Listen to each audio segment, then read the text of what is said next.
খানেকের হট্টমেলা নয়, রায় জানানোর প্ল্যাটফর্ম নয়, বাংলা টেলিভিশনে প্রথমবার যুদ্ধক্ষেত্র থেকে স্টুডিও, সোজা প্রশ্নের T20, ঘুরিয়ে নাক দেখাই না আমি, যখন তখন রং বদলাই না। আমি স্বর্ণালী, প্রশ্ন করি সোজা সুজি।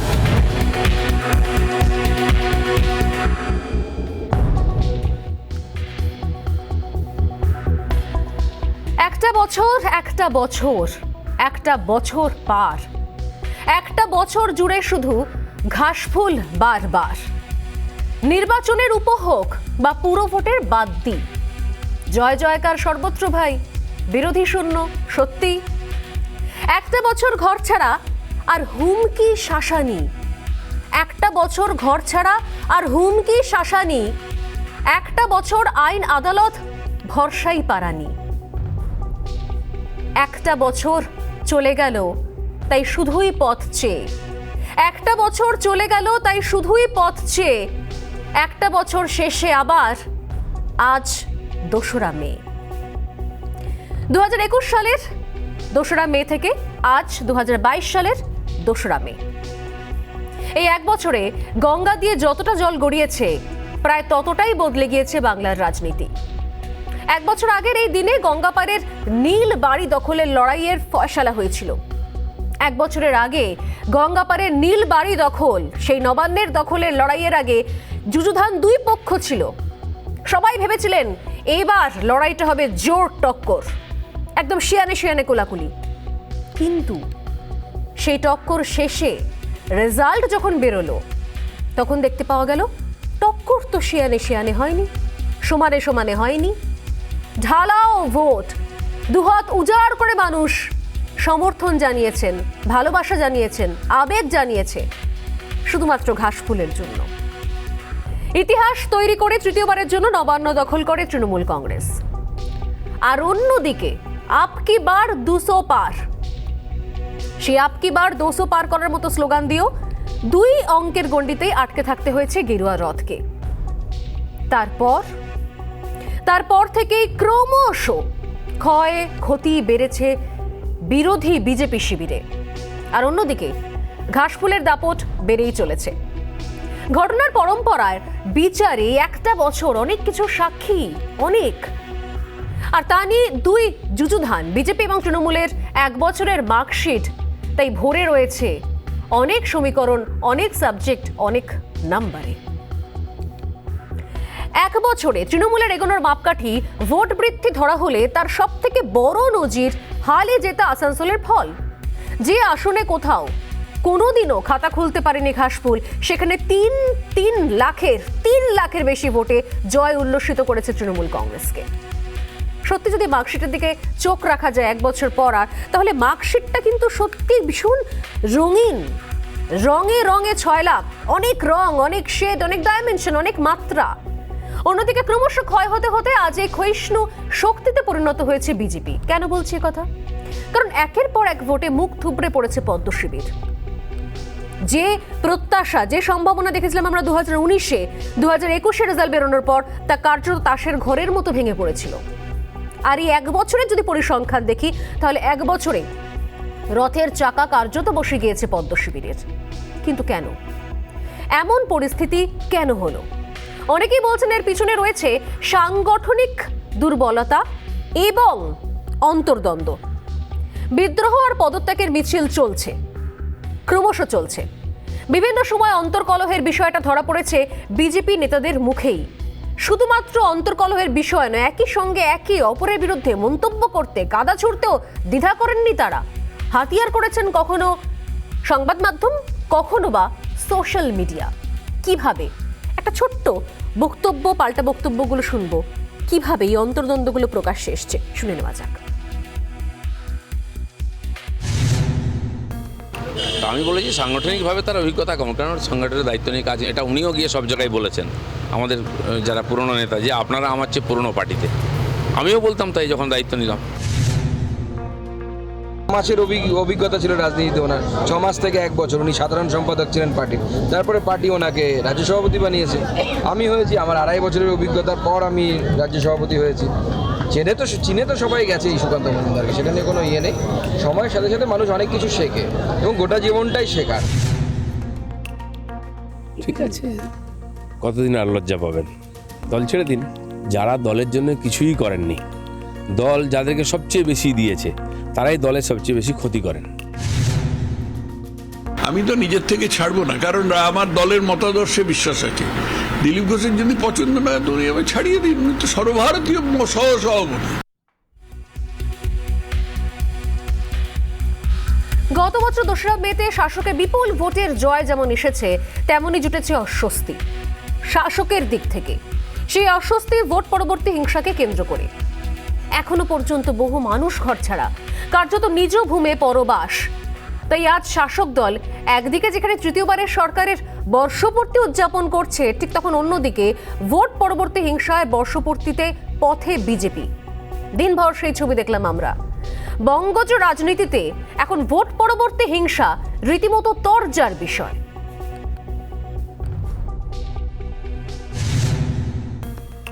কোথায় গণতন্ত্র হত্যা হয়েছে আর স্বাধীনতা হারানো হয়েছে তো কোর্টই বলে দিয়েছে। ওনারা যদি লোককে বোকা ভাবেন, তাহলে লোক ওনাদেরকে বোকা ভাববে। পশ্চিমবাংলাটা মুক্ত করে এখানে গণতন্ত্র প্রতিষ্ঠার জন্য আমরা লড়াই করেছি, তার জন্য 190 জন প্রাণ দিয়েছে। আর ভোটের পরে যে হিংসা হয়েছে, মমতা ব্যানার্জি বলেছেন কিছুই হয়নি, এখন বলছে ওদেরই 16 জন লোক নাকি মারা গেছে।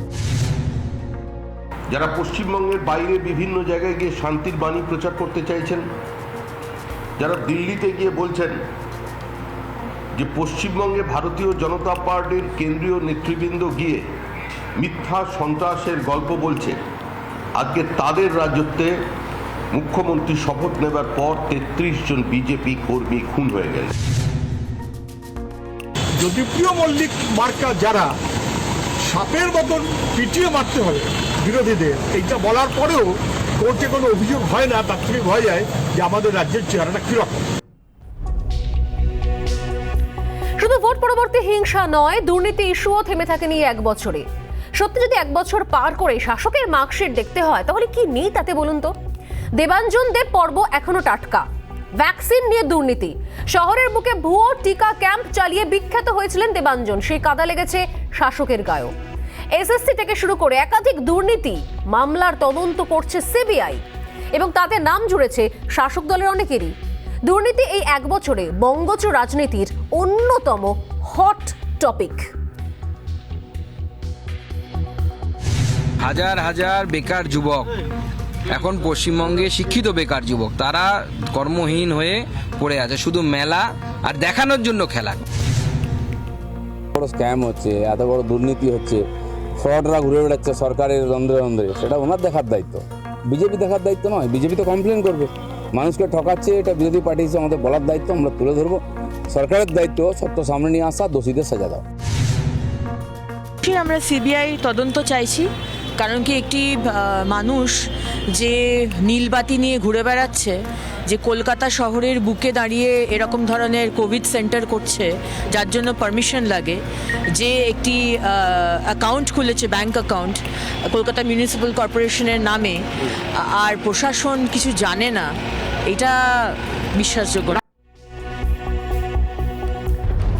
আর অবশ্যই নজর তো রাখতেই হচ্ছে শিল্পের দিকে। 1 বছর পর বাংলার রাজনীতিতে চিরকালের এক গভীর চর্চার বিষয় শিল্প।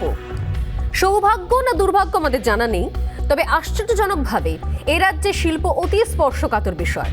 কবে আসবে বড় শিল্প, সেই প্রশ্নের উত্তরের খোঁজে রয়েছে আম বাঙালি। কর্মসংস্থান কবে হবে, প্রশ্ন বেকারদের। তবে বিশ্ব বঙ্গ বাণিজ্য সম্মেলন এখনো হচ্ছে 2 বছর বাদে, আজকে আবারও হয়েছে এবছর। কোটি কোটি টাকা সম্মেলনে খরচ হচ্ছে, তবে যে টাকা খরচ হচ্ছে সেই টাকা কি শিল্প আসছে, নিয়ে আনতে পারছে? উত্তর এখনো খুঁজে চলেছি আমরা। আর থেমে নেই শিল্পকে কেন্দ্র করে রাজনৈতিক তরজাও।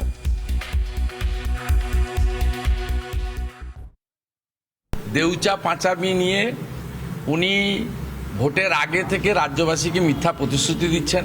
যে ফরেস্ট অ্যাক্ট আছে, সেই অ্যাক্ট অনুযায়ী আদিবাসীদেরকে তাদের জমি থেকে উচ্ছেদ করা একেবারে বেআইনি।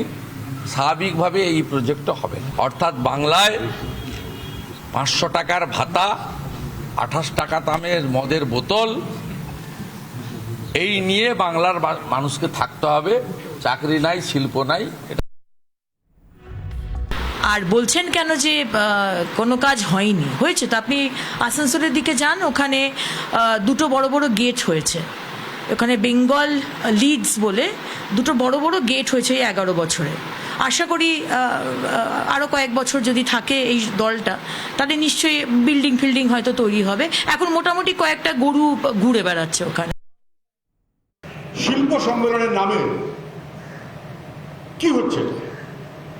মুখ্যমন্ত্রীরা বেঙ্গল গ্লোবাল সামিট বড় বড় নাম দিয়েছে, কি লাভটা হচ্ছে? পয়সা তো খরচ হচ্ছে প্রচুর, বন্দোবস্ত হচ্ছে প্রচুর। এর আগে 5টা শিল্প সম্মেলন হয়েছে, এটা 6। তার রেজাল্ট কি? আমাদের কৃষি নীতি, আমাদের জমি নীতি, আমাদের শিল্প নীতি, এগুলিকে মান্যতা দিয়ে যারা পশ্চিমবঙ্গে লগ্নি করতে চাইবেন, আমরা সবসময় তাদের স্বাগত জানাবো। সব মিলিয়ে 2021-এর মে থেকে 2022-এর মে বাংলার রাজনীতির গতিপথ যেন বদলে গিয়েছে। ভোটের হিসেবে তৃণমূলের শক্তি উত্তরোত্তর বেড়ে চলেছে, আর অন্যদিকে বিজেপির পদ্মবন কোন দলের কাঁটায় কাঁটায় ভরে গিয়েছে। আর ডুবতে ডুবতেও মৃদু অক্সিজেনের দৌলতে ভেসে থাকার মরিয়া লড়াইয়ে এখন বামেরা। তবে মানুষের মৌলিক ইস্যু যেমন কর্মসংস্থান, হিংসামুক্ত সমাজ, দুর্নীতিমুক্ত প্রশাসনের ইস্যুগুলো প্রায় রয়েই গিয়েছে যেমন ছিল আগে। আলোচনা শুরু করার আগে আমরা প্রথমেই দেখব রাজ্যের শাসক দলের এই 1 বছরের উত্থান পতনের ছবি, সেই মার্কশিটটা।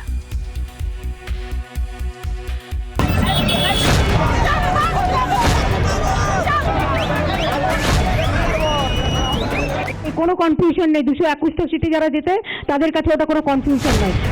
দেখতে দেখতে 1 বছর পার, পুরো ভোট থেকে উপনির্বাচন, একের পর এক ভোটে জয়।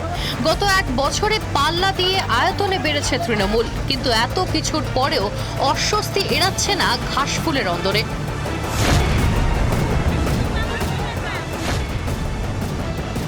একুশের ভোটের আগে তৃণমূল ছেড়ে গেরুয়া শিবিরে যোগ দিয়েছিলেন একের পর এক নেতা। ভোট মিটতেই মোহভঙ্গ, পদ্ম ছেড়ে ঘাসফুলে যোগ দেন অনেকেই। গত 1 বছরে গঙ্গার জল তৃণমূলে যে ড্রেনের জলে মিশেছে তা মানছেন তৃণমূল মুখপাত্র।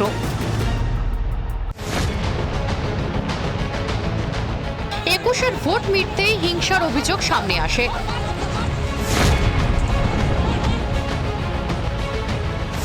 হাইকোর্ট, জাতীয় মানবাধিকার কমিশন, সিবিআই তদন্ত, এত কিছুর পরেও সেই অভিযোগ অস্বীকার শাসক দলের। পোস্টপোল ভায়োলেন্স কিচ্ছু হয়নি এখানে, নাথিং হ্যাপেন। যা কিছু 2-1টা স্পোরাডিক ইনসিডেন্ট হয়েছিল সেটা under election commission pre poll, not post poll. Hanskhali থেকে পিংলা, মাটিয়া থেকে ময়নাগুড়ি, গত 1 বছরে রাজ্যের শাসক দলের অস্বস্তি বাড়িয়েছে একের পর এক ধর্ষণের অভিযোগ। বকটুয়ের মতো নারকীয় গণহত্যার দাগ লেগেছে শাসক দলের গায়ে। গত 1 বছরে রাজ্যের শাসক দলের বিরুদ্ধে আইন শৃঙ্খলা থেকে শিল্পায়ন, শিল্পায়ন থেকে কর্মসংস্থান, একের পর এক ইস্যুতে সরব হয়েছে বিরোধীরা। দিন ধরে আবেদন করছে, শিক্ষা দপ্তর উঠে গেছে, শিক্ষা দপ্তরে বিরোধী দলনেতাকে ঢুকতে দেওয়া হয় না, আন্দোলনকারীদের তো সুযোগই নেই। আর এই উচ্চশিক্ষিত ছেলেগুলোকে চাকরি দিতে পারছেন না। বাংলা নিজের মেয়েকে চায়, এই স্লোগানকে সামনে রেখেই 21-এর বিধানসভায় বাজিমাত করেছে তৃণমূল। কিন্তু সেই সরকারের 1 বছর পূর্তিতেই বাংলার মেয়ের নিরাপত্তা নিয়ে ফের উঠছে প্রশ্ন। রিপাবলিক বাংলা।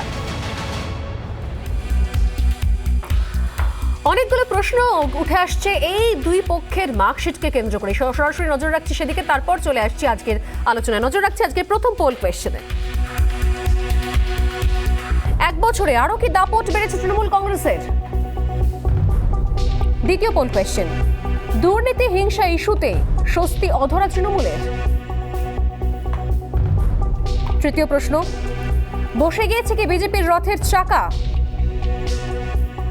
চতুর্থ প্রশ্ন, কোন দল কাটায় কি বিদ্ধ হচ্ছে পদ্মবন? আর 5 নম্বর প্রশ্ন, টিম করে এখনো জ্বলছে সিপিএম। কারণ বিগত পুর নির্বাচনগুলোতে কোথাও দেখতে পাওয়া গেছে একাধিক জায়গায় কোথাও প্রধান বিরোধী দলকে ছাপিয়ে উঠে এসেছে পুরনো প্রাক্তন শাসক দল।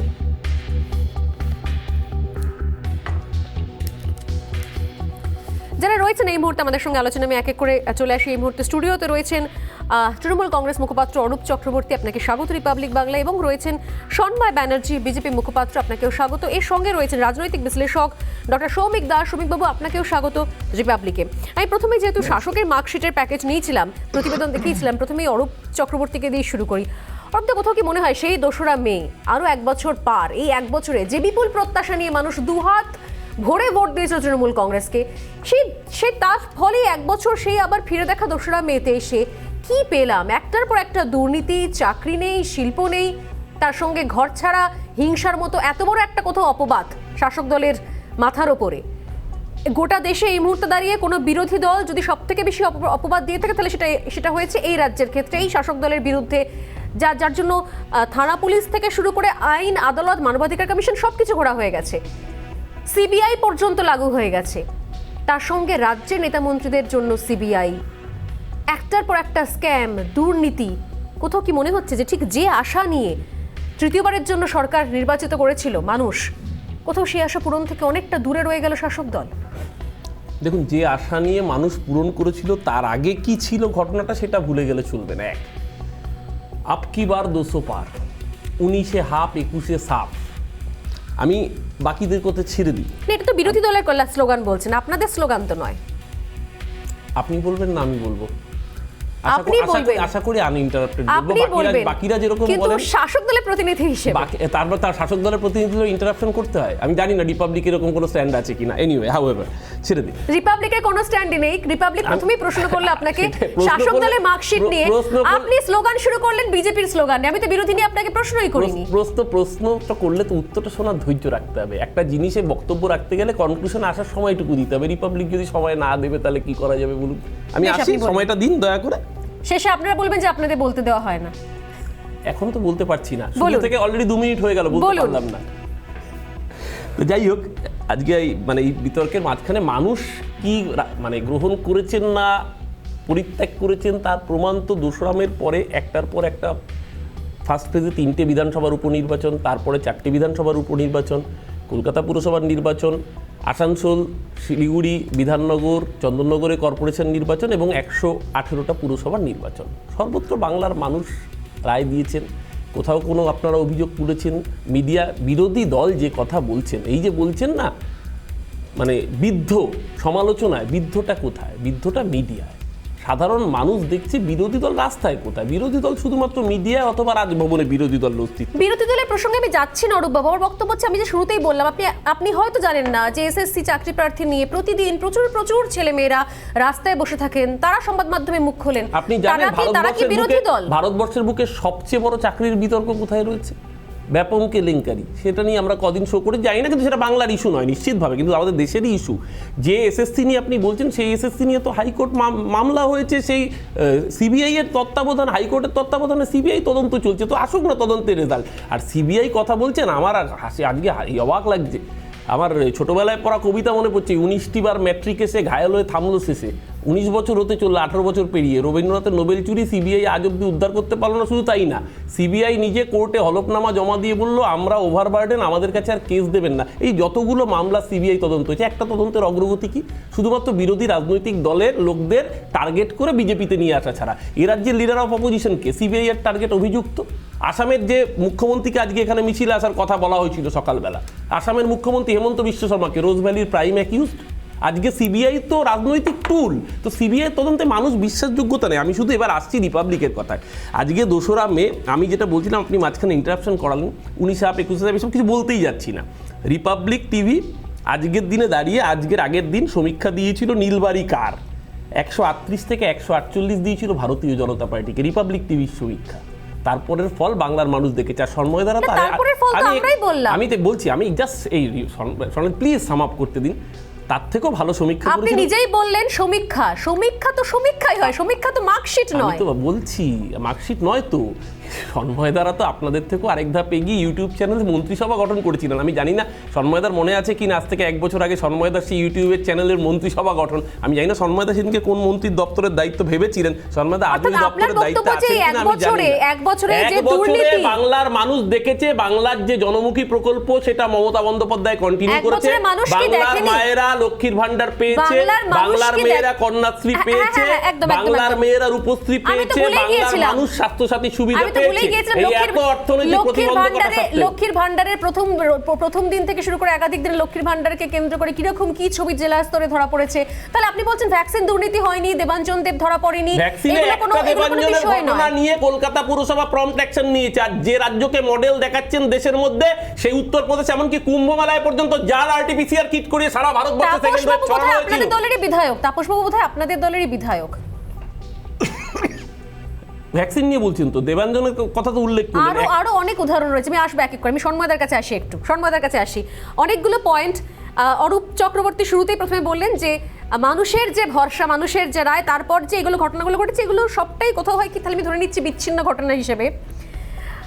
আমি এগুলো নিয়ে পরে আসছি। তবে সন্ময়দার কাছে আসি। সন্ময়দা, 1 বছর আপনারা বলছেন যে হিংসা ঘর ছাড়ার 1 বছর, 1 বছর হিংসা ঘর ছাড়ারই শুধু 1 বছর, নাকি কোথাও বিরোধী দল বিজেপি প্রধান যে দল হিসেবে ছিল সেই দলটা কি আদৌ সেই বিরোধী দলের জায়গায় রয়েছে? অন্তত ভোট পরবর্তী শুধু হিংসা ঘর ছাড়াকে বাদ দিয়ে যদি আপনাদের দলের দিকে নজর রাখা যায়, তাহলে কোথায় সেই বিরোধী দলের সেই 2019 থেকে যে উত্থান, আর তারপরে শুধুমাত্র কোন্দল, শুধুমাত্র একে অপরের বিরুদ্ধে অভিযোগ, আর তারপর শুধুমাত্র ভাঙন, কোনটাকে ধরবে বিরোধী দল? স্বর্ণালী, একটা কথা দিয়ে আমি বক্তব্য শুরু করব। প্রথম কথা হচ্ছে মার্কশিটের কথা আপনি বলছিলেন না, মার্কশিট এই বাংলায় বললেই আমার কোথায় যেন মনে হয় সেই পাবলিক সার্ভিস কমিশনের পরীক্ষায় যেখানে দাঁড়িয়ে সাদা খাতা জমা দিয়ে একজন WBCS অফিসার এখনও এই বাংলায় চাকরি করছে। ফলে মার্কশিট বললেই সব ব্যাপারটা গুলিয়ে যায়। আমি এই জায়গাটায় শুধু একটা কথা বলবো যে ভারতবর্ষের সাম্প্রতিককালে 5টা রাজ্যে পরপর বিধানসভা নির্বাচন হলো। কোনো বিধানসভা নির্বাচনের সময় বা বিধানসভা নির্বাচনোত্তর পরবর্তী পরিস্থিতিতে এই সীমাহীন সন্ত্রাস, মানুষ খুন, রক্তস্নাত একটা রাজ্য সেই পরিস্থিতি কিন্তু দেখেনি। ফলে স্বাভাবিকভাবেই সেই রাজ্যে যারা বিরোধী থেকেছে, এমনকি যে রাজ্যে যে বিরোধী দল থেকেছে, তাদের কিন্তু এই কঠিন পরিস্থিতির মধ্যে পড়তে হয়নি যা ভারতীয় জনতা পার্টিকে এই পশ্চিমবঙ্গে পড়তে হয়েছে, যেখানে 56 জন সহকর্মীকে আমরা হারিয়েছি গত 1টা বছর। ঠিক এই পরিস্থিতি দাঁড়িয়ে আমি একটু বিশ্লেষণ করব যে 1টা বছরে আমি খালি বারবার ভাবি যে মমতা বন্দ্যোপাধ্যায় অ্যাবসলিউট ম্যান্ডেট নিয়ে এলেন, সেই সময় তো দলটাকে একটু পরিশুদ্ধ করতে পারতেন, প্রশাসনটাকে একটু পিউরিফিকেশনের দিকে যেতে পারতেন। কি করলেন একটুখানি হিসেব করে দেখুন। আমি খুব সংক্ষেপে বলবো, সমস্ত অ্যাডমিনিস্ট্রেশনে, অরূপবাবু ব্যতিক্রম, কিন্তু অ্যাডমিনিস্ট্রেশনের মধ্যে নির্বাচনের মধ্য দিয়ে সমস্ত করাপ্টেড লোকগুলোকে ঢুকিয়ে দিলেন এবং তাদের পাওয়ারফুল করলেন। এবং সেই পাওয়ারফুল করার ফলে ওয়ান পার্টি মনোপলির ফলে যে সীমাহীন দুর্নীতিটা এই বাংলায় গ্রাস করেছে সেটা কিন্তু পরিশুদ্ধ করতে পারতেন।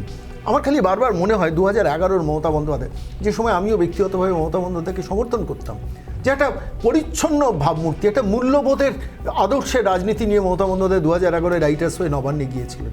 পারতেন না 2021-এর অ্যাবসলিউট ম্যান্ডেটের পর পুরোটাকে পরিষ্কার করে দিতে, ছাঁকনি দিয়ে ফেলে দিতে বাইরে নোংরা আবর্জনাগুলোকে? কি করলেন?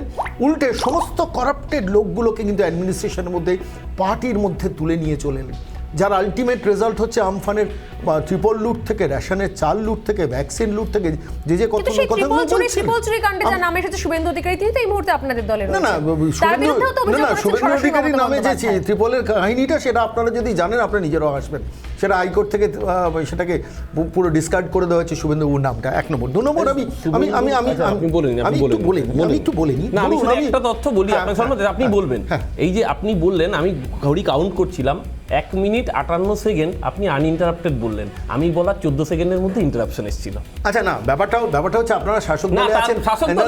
আমি বলছি মানে রিপাবলিকের প্রতিনিধি, কিন্তু আমার বলার সময় ইন্টারাপশনটা এসেছিল। আমি স্টপওয়াচ অন করে রেখেছি। শাসক দলে আছো, তোমাদের প্রশ্নের মুখে বেশি পড়তে হবে, তার কারণ তোমরা সবথেকে বেশি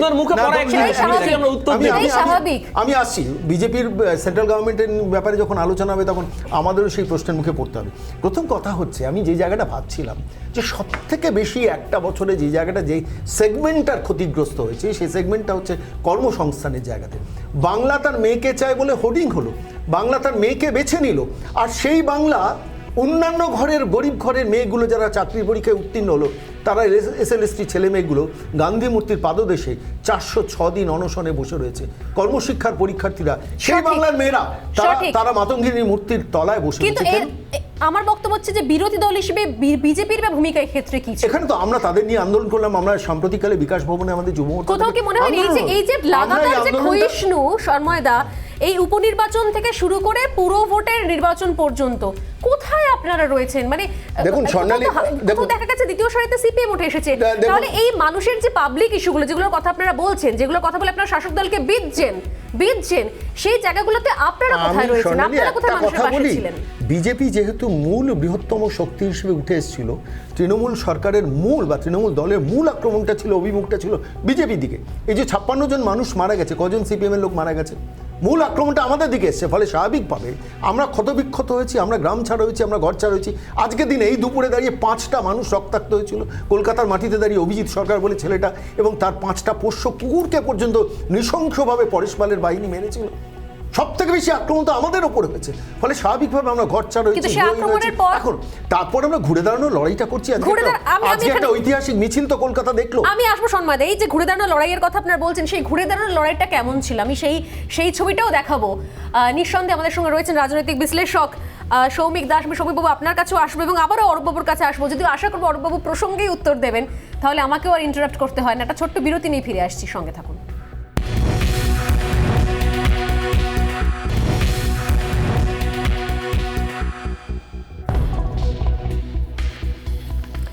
ফিরলাম বিরতির পর। যারা রয়েছেন আমাদের সঙ্গে আলোচনায় রয়েছেন সন্ময়দা, রয়েছেন অরূপ চক্রবর্তী এবং রয়েছেন সৌমিক দাস। আমি তিনজনের কাছেই ফিরবো, তবে তার আগে বিরতিতে যাওয়ার আগে সন্ময়দা বলছিলেন যে তারপর তাদের ঘুরে দাঁড়ানোর লড়াই নিয়ে 1 বছরে রাজ্যের প্রধান বিরোধী দল তাদের ঘুরে দাঁড়ানোর লড়াই আদপে কেমন ছিল সেই লড়াই দেখে নেব একটা ছোট্ট প্রতিবেদন, তারপর ফিরে আসছি আজকের বিতর্কে। मुझे लगता है हम 200 से ज्यादा सीटों के साथ जीतेंगे और सोनार बांग्ला के स्वप्न को साकार भी करेंगे। টার্গেট ছিল 200। 2রা মে 2021 বিজেপিকে থামতে হয়েছিল 77টি আসনে।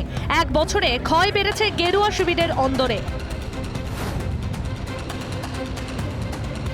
বিধানসভা ভোটে ফল প্রকাশের পর একের পর এক বিজেপি ছেড়ে ফিরেছেন তৃণমূলে। মুকুল রায় থেকে রাজীব বন্দ্যোপাধ্যায়, জয়প্রকাশ মজুমদার থেকে বাবুল সুপ্রিয়, লম্বা হয়েছে তালিকাটা।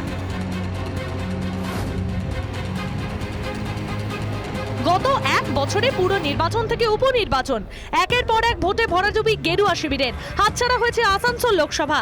1 বছরে বিজেপির বিধায়ক সংখ্যা 77 থেকে কমে দাঁড়িয়েছে 70-এ। ভোটে হারের কারণ হিসেবে সন্ত্রাসের তত্ত্বেই অনড় থেকেছে বিজেপির রাজ্য নেতৃত্ব। এই ধরনের অত্যাচার গত 1 বছরে হয়েছে, তার বিরোধে আমাদের মিছিল আপনারা দেখতে পাচ্ছেন। গোটা পশ্চিমবঙ্গ থেকে, বিশেষ করে দক্ষিণবঙ্গ থেকে লোক এসছে।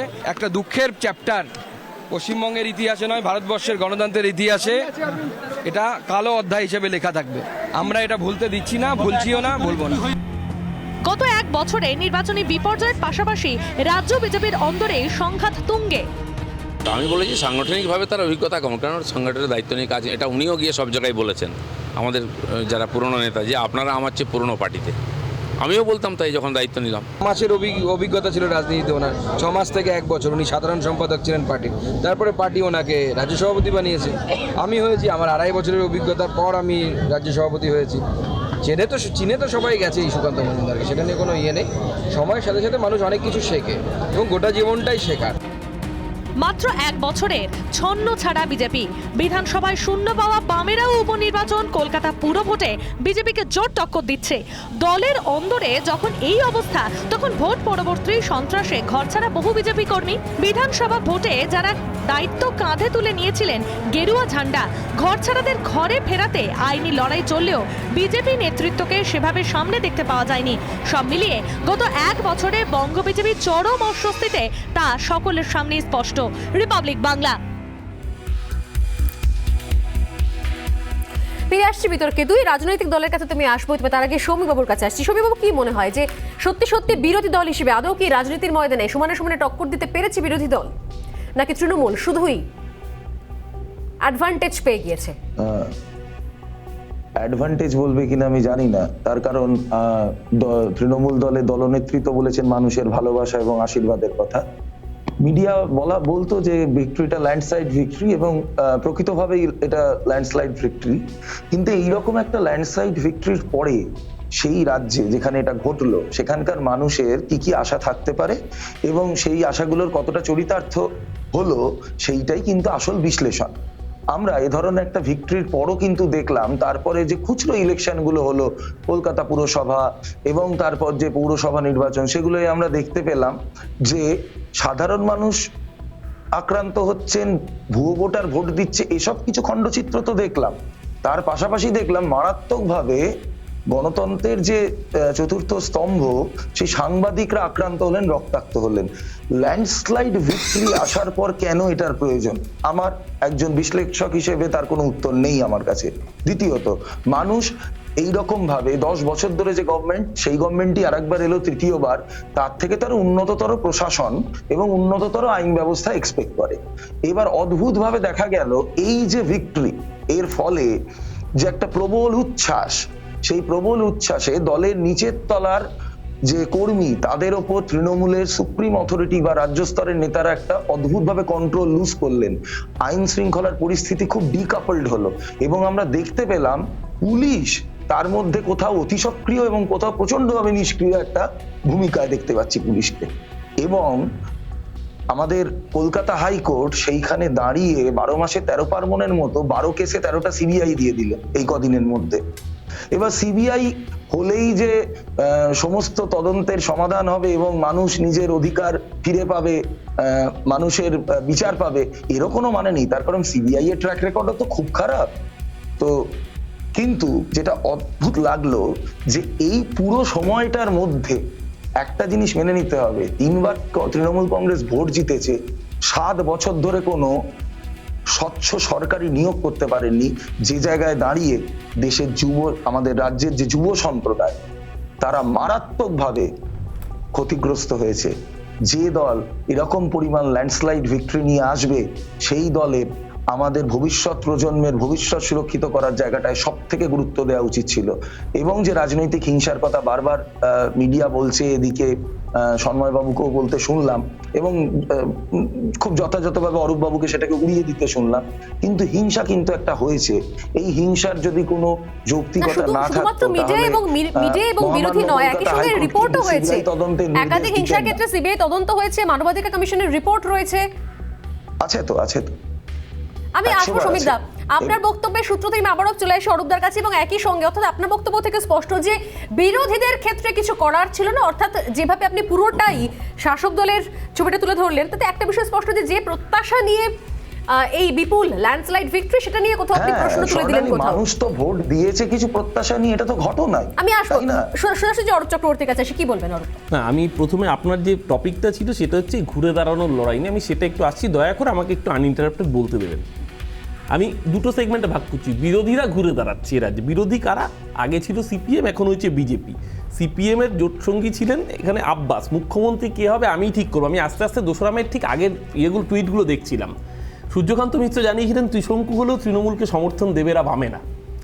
সেই জায়গায় আসলে সিপিএমও স্লোগান দিত যে আমরা ঘুরে দাঁড়াচ্ছি। কোন দিকে ঘুরে দাঁড়াচ্ছে পরে বাংলার মানুষ দেখিয়েছে, শূন্যর দিকে তারা ঘুরে দাঁড়াচ্ছে।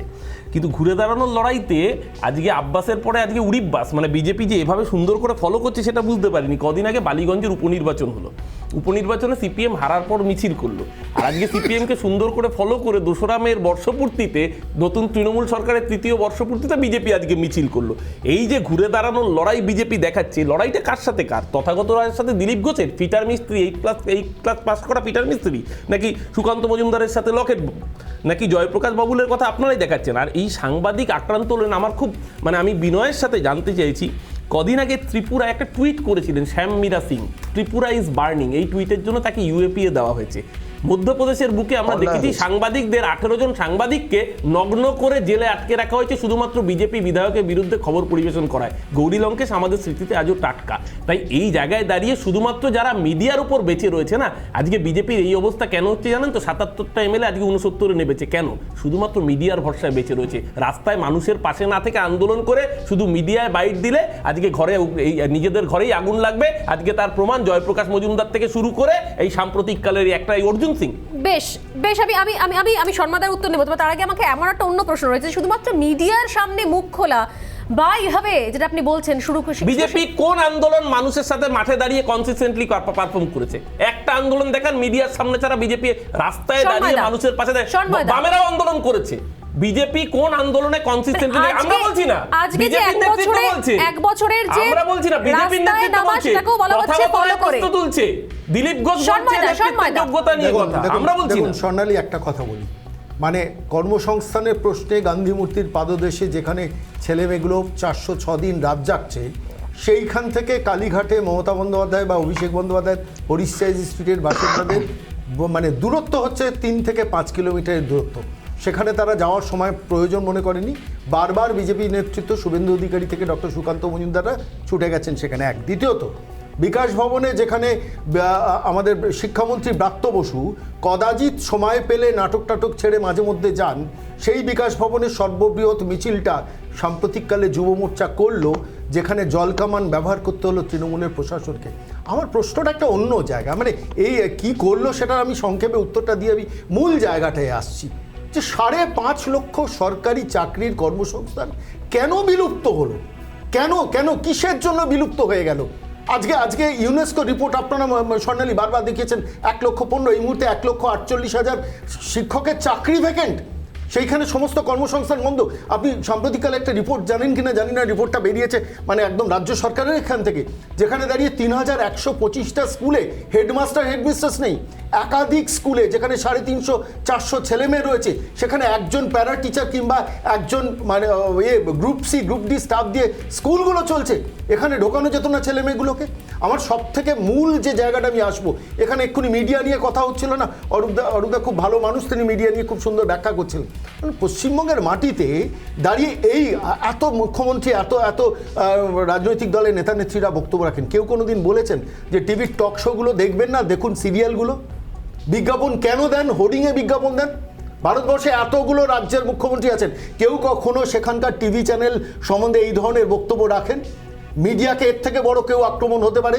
যে বিজ্ঞাপনদাতা মিডিয়াকে বিজ্ঞাপন দেবে, সেই বিজ্ঞাপনদাতার উপর পরবর্তীকালে সেই সরকার বা রাজ্য সরকার আমি আসবো। অরূপদা হাত তুলেছেন, অরূপদা হাত তুলেছেন যে এই সরকার আমলে অন্তত এমন একটা উদাহরণ দেখতে পাওয়া গিয়েছে যে লাইব্রেরিতে গ্রন্থাগারে কোন সংবাদপত্র রাখবেন কোন সংবাদপত্র রাখবেন না তার একটা তালিকা ছিল, যদি সেটা অনেক পুরনো, আমি সেদিকে আর যাচ্ছি না। অরূপ চক্রবর্তী, না আমি এবার আপনাকে বলি, সন্ময়দা অনেকগুলো তথ্য বললেন। সন্ময়দা আসলে ওই অশ্বত্থামা হত ইতিগজ, দীর্ঘদিন সাংবাদিকতা করেছেন তো খুব ভালো জানেন কি সাংবাদিকতা করি, যাই হোক মানে সাংবাদিকতা পেশার সাথে একটা সঙ্গে জড়িত ছিলেন, এক দীর্ঘদিন একটা পত্রিকার সাথে জড়িত ছিলেন।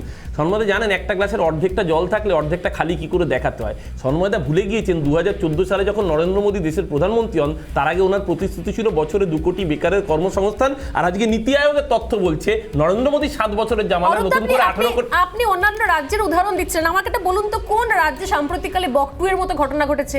একটার পর একটা 24 ঘন্টা 5টা ধর্ষণের ঘটনা ঘটেছে। আপনি বলছেন যে বিরোধীরা কোথায়? বিরোধী শূন্য। আজকে একটা অন্য প্রশ্ন, যদি সংবাদের কাছে প্রশ্ন আছে আমার, বিরোধী দল করলে তারা আদৌ সেই রাজনীতিটা করতে পারবে, মাঠে ময়দানে নামতে পারবে? আপনারা বিরোধী রাজনীতিটা কোন জায়গায় নিয়ে গিয়েছেন বিভিন্ন জায়গাতে? সংবাদের প্রশ্ন আপনি প্রশ্ন করবেন, আপনি উত্তর দেবেন স্বর্ণালী। আবার আমার বলার মাঝখানে আমার 30 সেকেন্ডের মাঝখানে ইন্টারাপশন করলেন সন্ময়দা, আবার 1.5 মিনিট বলুন। আচ্ছা আমি 30 সেকেন্ড আপনাকে দিয়ে দেবো, আপনি বলুন। আমি উত্তরটা দেবো, প্লিজ দিন। আচ্ছা আবার ইন্টারাপশন করবেন না দয়া করে। আজকে সারা ভারতবর্ষের বুকে এনসিআরবি রিপোর্ট কি বলছে? এনসিআরবি সেন্ট্রাল গভর্নমেন্টের রিপোর্ট বলছে পশ্চিমবঙ্গ বা কলকাতা ভারতবর্ষের মধ্যে নিরাপত্তম স্থল, আর আপনি বলছেন বিরোধীদের উপর গণতন্ত্র। ত্রিপুরা তো দেখিয়ে দিয়েছে 99% পঞ্চায়েত দখল হয়ে গেছে। এই রাজ্যের পঞ্চায়েত নির্বাচন নিয়ে এত কথা বলেছেন, কি দেখিয়েছে তাহলে অরূপদা? আবার দেখুন আমি 15 সেকেন্ড আবার আপনি এটা বুঝতে পারি না।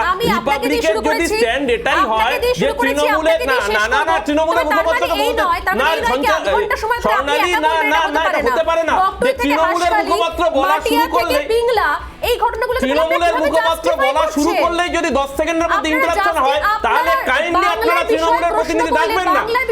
আমি আপনাকে চ্যালেঞ্জ করছি, আমি আপনাকে চ্যালেঞ্জ করছি, আপনি দেখেন আপনার শো রিপিট করে দেখান, আপনাকে চ্যালেঞ্জ করছি। আপনি আমার বলার সময় কভার ইন্টারাপ্ট করছেন, বাকিদের বলার সময় কভার ইন্টারাপ্ট করছেন। আমি চ্যালেঞ্জ করব না সলমাদা প্লিজ, প্রত্যেকবার যদি আমাদের বলার সময় ইন্টারাপশন হয় তাহলে তৃণমূলের প্রতিনিধি ডাকবেন। আমি ইন্টারাপ্ট করিনি, না আপনি করেননি, আমি তো বলছি না আপনি করেছেন, কিন্তু এইটাই যদি একটা চ্যানেলে স্ট্যান্ড হতে পারেন, এটা কখনো শুরু থেকে শেষ অবধি হতে পারে না। শাসক দলের প্রতিনিধি শুধু বলতে পারবেন না, কখনোই বলছি না, আমরা বলছি না, কিন্তু আমাদের বলার মাঝখানে প্রতিবার আপনাকে ইন্টারাপ্ট করবেন না। কোথাও আমি বলছি তো রিপাবলিকের জনতাকে আবার দেখান রিপিট না। আমি শেষ করার আগে আমাকে একটা কথা বলতে দিন। 30 সেকেন্ড ধরে দুজনের কাছে আসছি, শর্মাদার কাছে শুরুতে আসি, অপর অরূপদার কাছে আসছি। আমি একটা কথা বলি, মাঝে মাঝে অরূপদারা বলেন না এনসিআরবি রিপোর্ট। আমি দেখছিলাম গত 2 মাসের সংবাদপত্র খুলেই 2 মাসে এই বাংলায় 77টা ধর্ষণের কাণ্ড রিপোর্টেড। এবার এনসিআরবি রিপোর্টে কটা রিপোর্ট ওরা পাঠাবেন? সেখানেও তো তথ্য লুকোনো হবে। যেভাবে এখানে ডাক্তার শ্রমিক দাস আছেন জানেন, ডেঙ্গুর তথ্য লুকোনো হয়, সমস্ত রোগের তথ্য লুকোনো হয়, সমস্ত ক্ষেত্রে মানে এর করোনার তথ্য লুকোনো হয়। সেইখানে দাঁড়িয়ে আমার প্রশ্নটা এইখানেই, যেখানে দাঁড়িয়ে তথ্য লুকোনো হয় সেখানে এনসিআরবি নিয়ে ওরা কথা বলছেন, অথচ এই বাংলায় 2 মাসে 77টা ধর্ষণের রিপোর্ট এই বাংলায় হয়েছে। এইভাবে তো চালাচ্ছেন বাংলার মেয়ে। এই যারা ধর্ষিত হয়েছেন তারাও তো বাংলার মেয়ে। সময় শেষ। আমি অরূপদার কাছে আসছি। কি বলবেন 1 বছরের বাদে আপনার জন্য 30 সেকেন্ড আনইন্টারাপ্টেড কিভাবে জাস্টিফাই করবেন এই মার্কশিটের কালো দাগগুলো? অরূপদা, এই প্রশ্নগুলো উঠবে, শুধু আমি নয় সাধারণ মানুষও তুলছেন।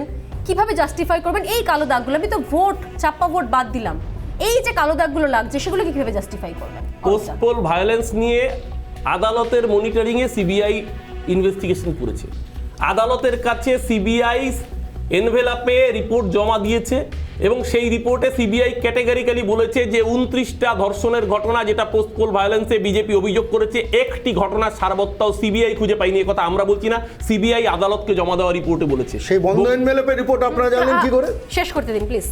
কোর্টে পাবলিশ হয়েছে, সমস্ত সংবাদ মাধ্যম সেটা রিপোর্ট প্রকাশ করেছে। আরে হয়ে গেছে 30 সেকেন্ড, বলবো না, আমি ঘুরে যাচ্ছি। আরো 10 সেকেন্ড আপনার জন্য, শেষ করে নিন আপনি। বকটুই কাণ্ডে যেটা বললেন এর আগে আপনারা, বকটুই কাণ্ডে আমাদের রাজ্য সরকারের সিট 21 জনের নামে চার্জশিট দিয়েছে। মমতা ব্যানার্জি নিজে বলেছে তৃণমূল কংগ্রেসের নেতা জড়িত থাকলেও তাকে স্পেয়ার করা হবে না, তার বিরুদ্ধে পুলিশ অ্যাকশন হয়েছে।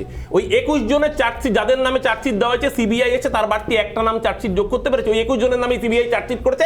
আজ অব্দি সেই তদন্তের অগ্রগতি কি রিপাবলিকের দর্শক জানতে চায়। জবাব চায় বাংলা, জবাব চায় সিবিআই কে যারা এখানে রিপ্রেজেন্ট করে এনেছেন তাদের কাছে বাংলার মানুষ জবাব চাইছে। অনেক ধন্যবাদ। সময় একদম নেই। সত্যি সত্যি যেখানে যে জায়গা থেকে সরকারের অনেক দায়িত্ব কর্তব্য, কারণ বারবার এই প্রশ্নগুলো ওঠে, কারণ এই সরকারকে 3বার মানুষ সিলেক্ট করেছে, মনোনীত করেছে, নির্বাচন হওয়ার পর ভোট দিয়ে জিতে এসেছে, সেক্ষেত্রে অনেক বেশি প্রত্যাশা এবং আশা করা যায় যেভাবে তদন্ত প্রক্রিয়া গ্রহণে শাসক দলের প্রতিনিধি বারবার বলছেন যে বিচার হবে, আসল সত্য সামনে আসবে, শুধু প্রত্যাশা সেইটুকুই যেন সত্যি সত্যি সেই বিচার হয় এবং আরো বেশি প্রশাসনিক জায়গাটা, পুলিশ আইন আরো বেশি করা হয়, আরো বেশি সক্রিয় হয় যেখানে সক্রিয় হওয়ার দরকার। শেষ করছি এখানে, ফিরে আসছি বিরতির পর একটা ছোট্ট খবর নিয়ে, সঙ্গে থাকুন।